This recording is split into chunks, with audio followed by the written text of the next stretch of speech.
VIT AP, as a part of VIT Group of Institutions, inherits 37 years of legacy in innovation and research in educational sector, is one of the most preferred destinations of education for students across the country. Consistently ranked among the top educational institutes in the country, the VIT Group of Institutes have had a proud tradition of pursuing knowledge and excellence. A university that offers the best undergraduate, postgraduate and PhD programs in technology, science, arts, law, management and many more. A place where students' development of mind, body, heart and spirit is encouraged through learning, engaging, experimenting and leading. We welcome you to the VIT AP. Meet the tomorrow today. ICFI is the bridge between tomorrow and today. Bridge between aspirations and accomplishment. Bridge between I wish to I can. I will remove the gap. Welcome to the I. I am ICFI. Belief called I can fly above imagination. ICFI.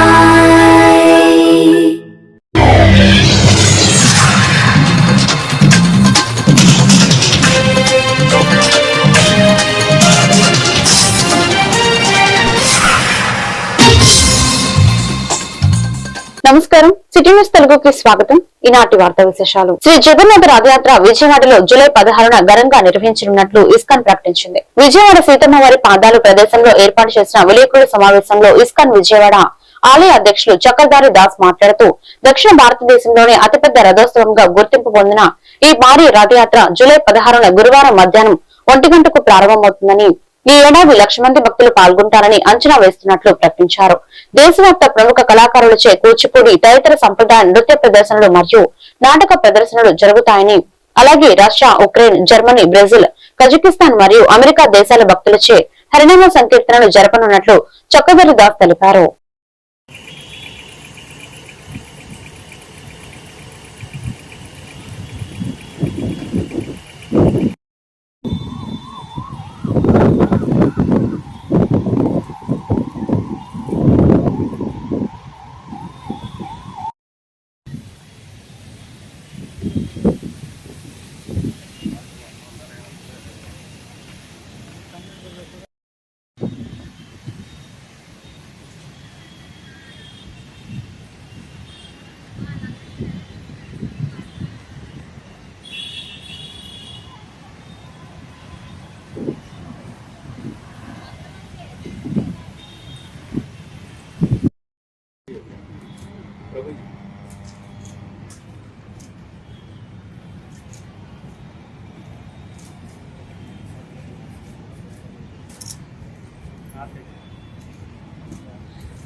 Hare Krishna.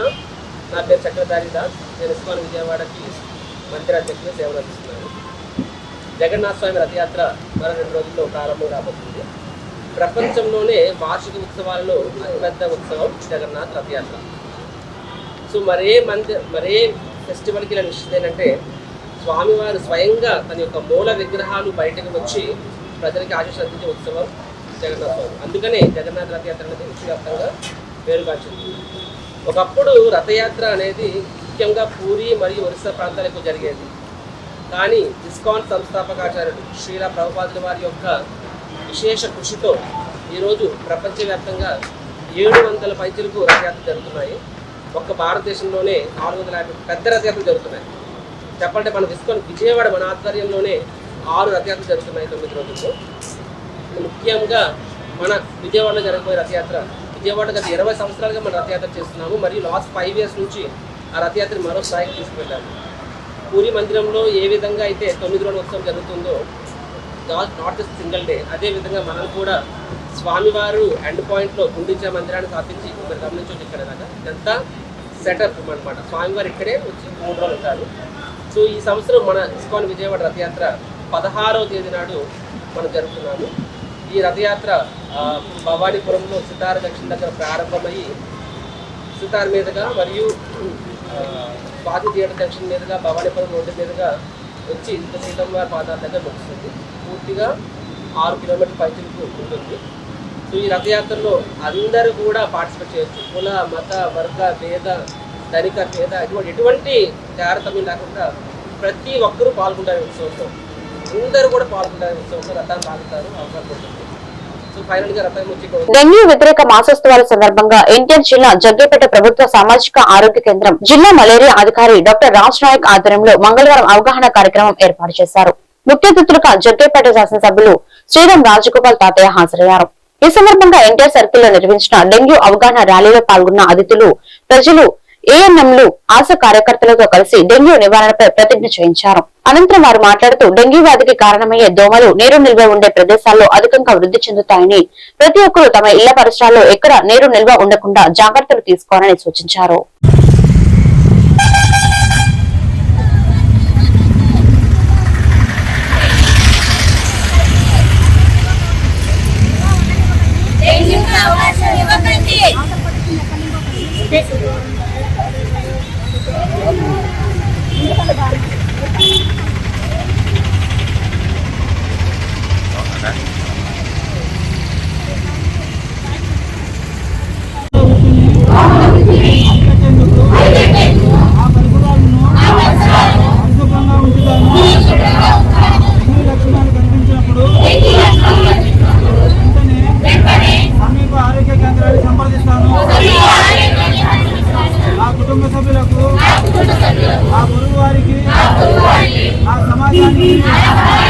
అవగాహన పెంచేందుకు కృషి చేస్తాను.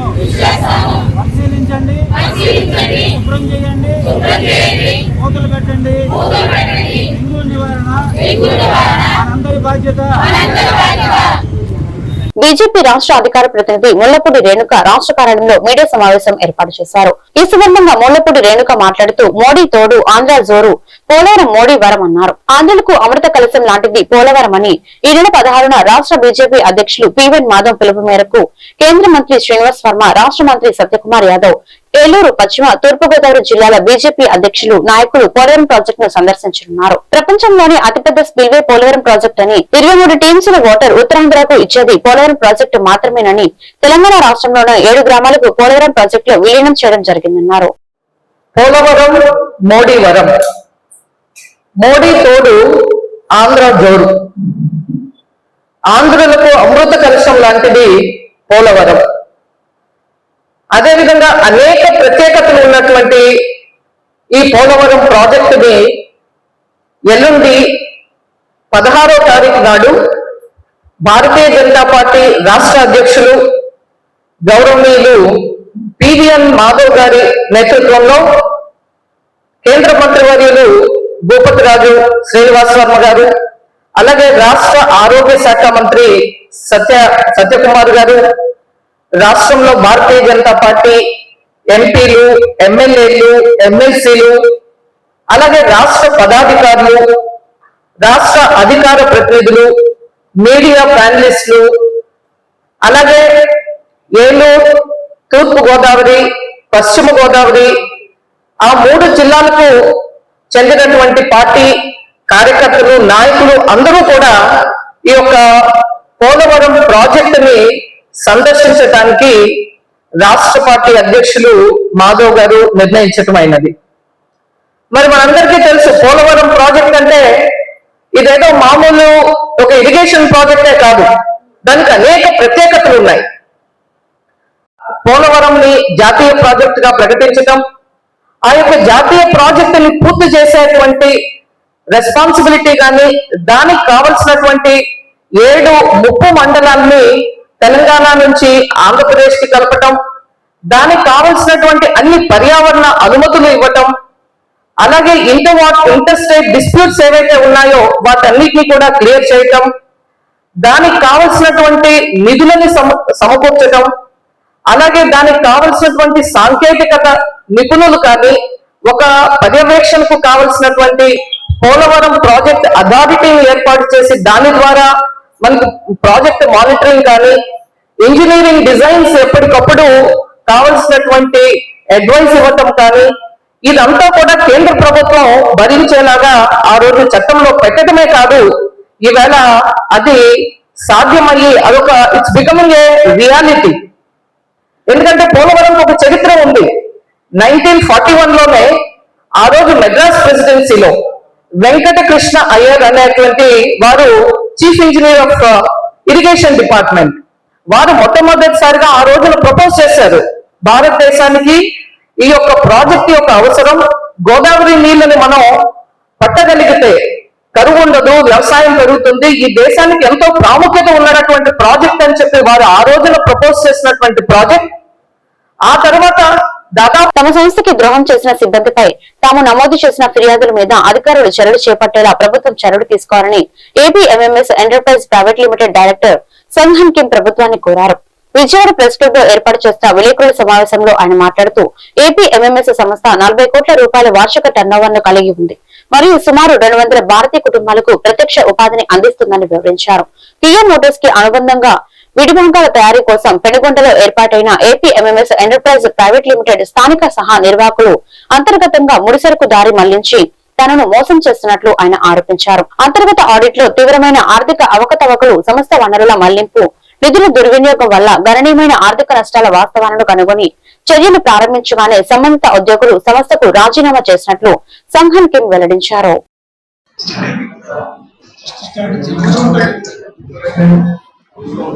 My name is Sung-hoon Kim. I came from Korea. My company name is APMMS. I'm company director. I was marketing for my company. I bring the order, and then I give the order to my staff.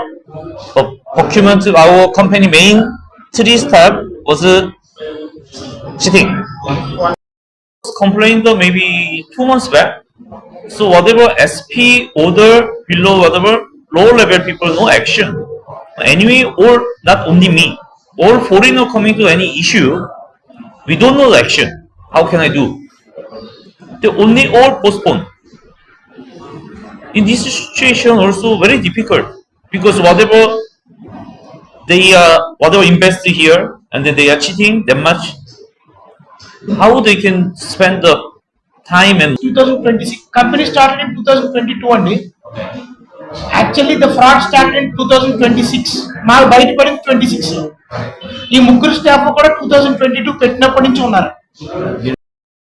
పాత్రికేయ మిత్రులందరికీ కూడా హృదయపూర్వక నమస్కారాలు తెలియజేస్తూ, ఈయన song Kim ఈయన ఒక 40 కోట్ల రూపాయలు ఒక కంపెనీ స్థాపించారు. పెనుకొండ, అనంతపురం జిల్లా పెనుకొండలో ఈయన ఒక కంపెనీ స్థాపించారు. ఈయన AP MMS enterprises private limited అనే దాన్ని ఒకటి ఎస్టాబ్లిష్ చేశారు. చేసి కొన్ని కాంపోనెంట్స్ ఈయన వెండర్ కియా కార్ల కంపెనీకి కొన్ని కాంపోనెంట్స్ అంటే ఒక కార్ తయారు చేయాలంటే కొన్ని వందల వేల కాంపోనెంట్స్, చిన్న చిన్న నట్లు కాబట్టి స్కూల్ కాబట్టి ప్రతిది కూడా వీరు కాంట్రాక్ట్లు ఇస్తారు. ఈయన ఒక దానికి ఈయన వెండర్. ఏంటంటే ఈయన ఆ కంపెనీ స్థాపించేటప్పటి నుంచి కూడా ఇండియన్స్ సహాయ సహకారాలు తీసుకుని, స్థానికుల సహాయ సహకారాలు తీసుకుని, ఎందుకంటే ఎవరికి లైసెన్స్ చేసుకోవాలి, ఎవరికి అప్లై చేయాలి, ఈ ఆఫీసుల చుట్టూ తిరగాలంటే మెయిన్ భాష ప్రాబ్లం. దీన్ని ఎవరెవరి దగ్గరికి వెళ్ళాలో తెలియదు కాబట్టి కొంతమంది వ్యక్తులతోటి ఈయన టైఅప్ అయ్యి వాళ్ళని ఎంప్లాయీస్ కింద పెట్టుకుని వాళ్ళ ద్వారా లైసెన్స్లు కానీ ఎవ్రీథింగ్ దీనికి కంపెనీ ఫార్మేషన్ కావాల్సిన సంస్థ కూడా ఈయన ఏర్పాటు చేసుకున్నారు. ఇప్పుడు అసలు అంటూ ఎవరైతే ఎంప్లాయ్మెంట్ క్రియేట్ చేస్తున్నారో వాళ్ళ దగ్గర ప్రాబ్లమ్స్ రావడం వల్ల వీళ్ళందరూ కూడా భయపడుతున్నారండి. రేపు వచ్చిన ఏ ఏజెన్సీ దగ్గరికి వెళ్ళినా రివర్స్ అవుతుంది. ఎందుకంటే అప్రూవల్ తీసుకోవాల్సిన వాళ్ళే ఇదిగోండి ఈ కంపెనీ డెఫిషియన్సీ ఉంది, ఈ కంపెనీలో ఇది జరుగుతుందని కంప్లైంట్స్ ఇచ్చి మా మీద రివర్స్ గా అదేంటంటే దొంగ వచ్చి పోలీసులు తిట్టినట్టు అవుతున్నాయి. వాళ్ళు వచ్చి వేరే ఏజెన్సీల దగ్గరికి వెళ్ళి చెప్పడం, వాళ్ళు చిన్న స్థాయి వాళ్ళు మళ్ళీ పెద్ద స్థాయి వాళ్ళు అందరూ మాకే కోఆపరేట్ చేస్తున్నారండి. ఎవరి దగ్గర నుంచి మాకు ప్రాబ్లం లేదు. కింద స్థాయిలో ఇన్స్పెక్టర్ స్థాయి వాళ్ళ వరకు మాకు అందరూ కోఆపరేట్ చేస్తున్నారండి. అన్ని డిపార్ట్మెంట్స్ నుండి కూడా ఈ ఫ్యాక్టరీస్ ఇన్స్పెక్టర్, లేబర్ ఇన్స్పెక్టర్ వీళ్ళందరూ ఇబ్బంది పెడుతున్నారు. ఏ విధంగా ఏం జరిగింది ఏంటో తెలియకుండా ఇప్పుడు సబ్ ఇన్స్పెక్టర్ గారు ఇన్వెస్టిగేషన్ చేయాలి. ఈయన ప్రతి చిన్న విషయం ఈయనే తీసుకురమ్మంటున్నారు. ఇన్వెస్టిగేషన్ చేయవలసిన ఏజెన్సీ ఈయన తెమ్మంటే ఈయన ఎక్కడికి తీసుకొస్తారండి? వాళ్ళ డాక్యుమెంట్ కూడా ఈయన ఏమంటే అది జరుగుతుంది. రెండో వేతన సవరణ సంఘం ఏర్పాటు, మధ్యంతర వృత్తి, డిఏ, సిపిఎస్ రద్దు, కారుణ్య నియామకాలు, పెండింగ్ బకాయిలు, 5 పెండింగ్ డిఏలు, తదితర సమస్యల పరిష్కారానికి ఉపాధ్యాయ సంఘాలు నిరసన చేపట్టాయి. విజయవాడ ధర్నా చౌక్ లో ఆంధ్రప్రదేశ్ ఉపాధ్యాయ సంఘాల సమైక్య ఫ్యాక్టో ఎన్టీఆర్ జిల్లా చైర్మన్ సుందరయ్య మాట్లాడుతూ, కూటమి ప్రభుత్వం 164 సీట్లతో అధికారంలోకి రావడానికి ఉద్యోగులకు సంబంధించిన పోస్టల్ బ్యాలెట్లు కీలకమని, పెండింగ్ లో ఉన్న 5 డిఏలకు కూడా వెంటనే చెల్లించాలని డిమాండ్ చేశారు. ఉపాధ్యాయులకు సంబంధించిన సిపిఎస్ కూడా రద్దు చేయాలని, 2003వ టీఎస్ వాళ్ళకి పాత పెన్షన్ స్కీమ్ ఇచ్చిన విధంగా ఇతర ఉపాధ్యాయులకు పాత పెన్షన్ స్కీమ్ అమలు పరచాలని ఆయన ప్రభుత్వాన్ని కోరారు. 3 సంవత్సరాలు నిండిపోయింది. ఇప్పుడు వరకు కూడా మనకు కనీసం ఐఆర్ లేదు, డిఎల్ లేవు. ఒక్కడియే మొండి నిరసనకి, ప్రభుత్వం మొండి వైఖరికి నిరసనగా ఈ రోజు మనం ఇక్కడ మరి ధర్నా కార్యక్రమంలో పాల్గొనడం జరిగింది. ఈ రామారావు గారిని ప్రభుత్వాల మొండి వైఖరి, చైర్మన్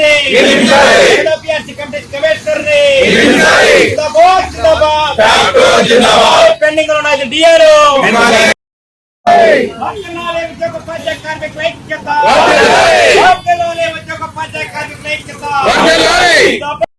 ఉపాధ్యాయులకు టట్ నుంచి మినహాయింపు ఇవ్వాలి. ఈ సర్వీస్ ఉపాధ్యాయులకు టట్ నుంచి మినహాయింపు ఇవ్వాలి. జిందాబాద్ జిందాబాద్ జిందాబాద్ జిందాబాద్ జిందాబాద్ జిందాబాద్ జిందాబాద్ జిందాబాద్ జిందాబాద్ నియమించాలి పన్నెండో పిఆర్సీ కమిటీ చైర్మన్ ని, నియమించాలి పన్నెండో పిఆర్సీ కమిషనర్ ని, నియమించాలి పన్నెండో పిఆర్సీ కమిషనర్ ని. ప్యాప్టో ఎన్టీఆర్ జిల్లా చైర్మన్. కూటమి ప్రభుత్వం అధికారంలోకి వచ్చి ఇప్పుడు 2 సంవత్సరాల పైన అయింది. 2 సంవత్సరాల క్రితం ఎన్నికల ప్రచారంలో గత ప్రభుత్వం ఉద్యోగులకు రివర్స్ పిఆర్సీ ఇచ్చింది, ఉద్యోగులకు సంబంధించిన పెండింగ్ డిఏలు ఇచ్చింది, సకాలంలో జీతాలు ఇవ్వలేదు. కాబట్టి మేము అధికారంలోకి వస్తే ఉద్యోగులకు సంబంధించిన సమస్యలన్నీ కూడా పరిష్కారం చేస్తాం, పెండింగ్ డిఏలన్నీ లేకుండా ఏమీ లేకుండా ఇస్తామని చెప్పి, ఉద్యోగులకు సకాలంలో జీతాలు ఇస్తాం, మెరుగైన పిఆర్సీ ఇస్తామని చెప్పి ప్రభుత్వం అధికారులు రాకమని చెప్పింది. అధికారంలో రావడం కోసం ఇవాళ 164 సీట్లు వచ్చి ప్రభుత్వం అధికారులు రావడానికి, ఈ 164 సీట్లు కూడా ఉద్యోగులకు సంబంధించిన పోస్టల్ బ్యాలెట్లే కీలకంగా వ్యవహరించినాయి. ఈ ప్రభుత్వం 164 సీట్లతో అధికారంలోకి వచ్చింది అంటే ఉద్యోగుల యొక్క మరి మద్దతు పూర్తి స్థాయిలో ఉండబట్టే ఈ ప్రభుత్వం అధికారంలోకి వచ్చింది. అధికారంలోకి వచ్చి 2 సంవత్సరాలైనా కానీ ఇవాళ ఉద్యోగులకు సంబంధించి ఒక్క డిఏ తప్ప ఇవాళ ఉద్యోగులకు సంబంధించి ఇచ్చిన పరిస్థితి ఏమీ లేదు. ఇవాళ ఉద్యోగులకి 5 డిఏలు పెండింగ్ లో ఉన్నాయి. 5 పెండింగ్ డిఏలు 5 డిఏలు కూడా వెంటనే చెల్లించాలని చెప్పి ప్రభుత్వాన్ని డిమాండ్ చేస్తున్నాం. అదేవిధంగా ఉద్యోగులకు సంబంధించిన 11వ పిఆర్సీ కమిషన్ 2020 నుంచి అమల్లోకి వచ్చింది. అది 2018 నుంచి పూర్తిలో రావాలి. 2020 నుంచి గత ప్రభుత్వం అమల్లో చేసింది. తర్వాత 12వ పిఆర్సీ 2023 నుంచి అమల్లోకి రావాలి. కానీ ఇప్పటికీ కూడా 12వ పిఆర్సీ సంబంధించిన కమిషనర్ నేటికి కూడా ఈ ప్రభుత్వం నియమించలేదు. గత ప్రభుత్వం కమిటీ చేసి వెళ్ళిందిలే కానీ ఆ కమిటీ సంబంధించిన కమిషనర్ ని ఈ ప్రభుత్వం నేటికి కూడా నియమించలేదు. కాబట్టి ఇది సిగ్గుచేటని చర్యగా భావిస్తూ ఈ ప్రభుత్వం వెంటనే కమిషనర్ నియమించి ఉద్యోగులకు సంబంధించి 30% మధ్యంతర వృత్తిని ఇవ్వాలని చెప్పి ఈ ప్రభుత్వాన్ని డిమాండ్ చేస్తున్నాం. అదేవిధంగా ఉద్యోగులకు సంబంధించిన సిపిఎస్ కూడా రద్దు చేయాలి. నిన్న 2003 డిఎస్సీ వాళ్ళకి పాత పెన్షన్ స్కీమ్ ఇచ్చారు. అదేవిధంగా ఇతర ఉద్యోగులు కూడా రాష్ట్రంలో ఉన్న రాష్ట్ర ప్రభుత్వంలో ఉద్యోగులకి ఉపాధ్యాయులకి పాత పెన్షన్ స్కీము అమలు పరచాలని చెప్పి డిమాండ్ చేస్తున్నాం. అదేవిధంగా ఇన్ సర్వీస్ ఉపాధ్యాయులకు కూడా టట్ నుంచి మినహాయింపించి, అంటే ప్రభుత్వం మరి కేంద్ర ప్రభుత్వంతో మాట్లాడి పార్లమెంట్ లో చట్ట సవరణ చేసి ఇన్ సర్వీస్ ఉపాధ్యాయులు కూడా టట్ నుంచి మినహాయింపు ఇవ్వాలని చెప్పి ఈ ప్రభుత్వాన్ని డిమాండ్ చేస్తున్నాం. ఇది ఈ రకంగా ఉద్యోగులకు సంబంధించిన అసంతృప్తి ఉంది. మరి పోరాటానికి సిద్ధమవుతున్నారు. మరొక బీఆర్టీఎస్ రోడ్ యాక్సిడెంట్ గా ఉద్యమం రాకుండా ఈ ప్రభుత్వ పెద్దలు మేల్కోవాలని చెప్పి ఈ ప్రభుత్వాన్ని హెచ్చరిస్తూ, పచ్చనేతలు జేబులు నింపుకోవడమే పనిగా పెట్టుకుని కమిషన్ల కోసం కక్కుర్తిపడి ప్రజల సొమ్ము రాళ్లుపాలు చేశారని మాజీ ఎమ్మెల్యే డాక్టర్ మొండితోక జగన్మోహన్ రావు అన్నారు. ఎన్టీఆర్ జిల్లా నందిగామ నియోజకవర్గం గండేపల్లి నుండి గోకరాజుపల్లి తాటిగుమ్మి బీటీ రోడ్ ను స్థానిక గ్రామాల ప్రజలు నేతలతో కలిసి మంగళవారం ఆయన పరిశీలించారు. ఈ సందర్భంగా ఆయన మాట్లాడుతూ రోడ్డును ప్రారంభించి నిండా 10 రోజులు కూడా కావడం లేదని, నిర్మాణం పూర్తి చేసిన 4 రోజుల్లోపే రోడ్డంతా గుంతలు ఏర్పడి పగులు వచ్చి ముక్కలుగా పగిలి ఊడిపోతున్నా కనీసంలో కనీసం కూడా నాణ్యతా ప్రమాణాలు పాటించకుండా కమిషన్లతో సంపద సృష్టించడమే పనిగా రోడ్డు నిర్మాణం చేశారని విమర్శించారు.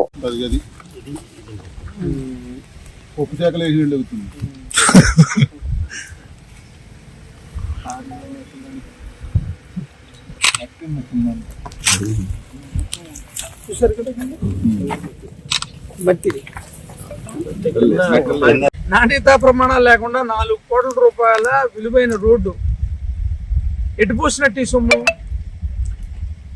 ఎవరికి దారాదత్తం చేసినట్టు ప్రభుత్వం యొక్క అది అంటే ప్రభుత్వంలో ఉన్నటువంటి ప్రజాప్రతినిధులు కానీ లేకపోతే కుమ్ముక్కైనటువంటి గుత్తేదారు కానీ నాణ్యత ప్రమాణాలు పాటించాల్సినటువంటి అధికారులు కానీ ఇదంతా కలిసి కుమ్ముక్కైతేనే జరిగేది, లేకపోతే దీన్ని పర్యవేక్షించాల్సినటువంటి ప్రజాప్రతినిధుల అసమర్థత, లేకపోతే డబ్బు దాహమా ఏంటిది? ఇది ఖచ్చితంగా మరి దీన్ని చిత్తశుద్ధి అంటే ఏంటో తేల్చాలి.